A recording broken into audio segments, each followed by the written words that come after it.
gran porcentaxe das mulleres víctimas de violencia de xénero eran estranxeiras. Pero diso non se fala. Delas, ninguén fala. Sofren doble vulnerabilidade, social e económica administrativa. Pero aínda así son invisibles ante a sociedade. Os medios non nomean a súa nacionalidade, só nomeana cando interesa. E todos sabemos que pasaría se fose ao revés. Que pasaría se o agresor fose o estranxeiro. Por iso, dende a nosa campaña, queremos informar, mobilizar e sensibilizar a sociedade. Porque hai un problema grave, pero ninguén lle dá a solución.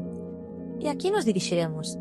Pois as persoas que coinciden en espazo-tempo cas víctimas, aquelas que aínda non son conscientes de que a axuda está nas súas mans, aos posibles axentes activos, persoas que coñecen a situación actual en violencia de xénero. Notamos que a maioría de campañas anteriores diríxanse de maneira moi directa á víctima.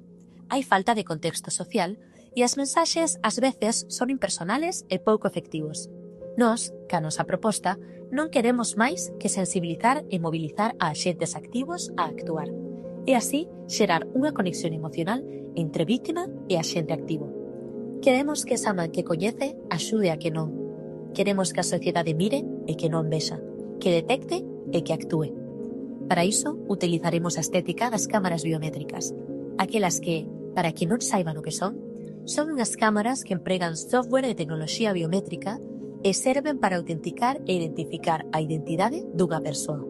Ademais, utilizaremos unha serie de recursos de cor: o azul para marcar a situación, o verde para os axentes activos, o rosa para a víctima e o vermello para o agresor.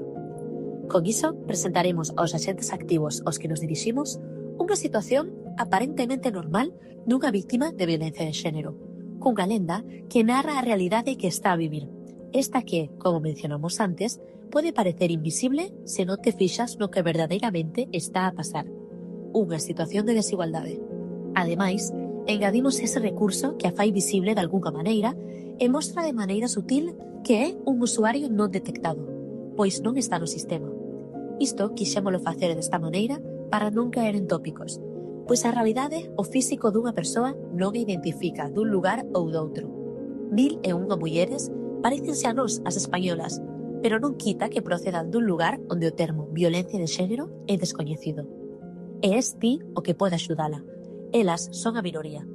Por iso, informaremos che da situación a través de talleres, por exemplo, e captaremos che directamente, para que te mires ao espello e a situación da que, queiras ou non, formas parte, pois calquera muller pode estar a sufrir en silencio. E agora que coñeces a situación, vas facer algo a respecto diso? Moitas grazas.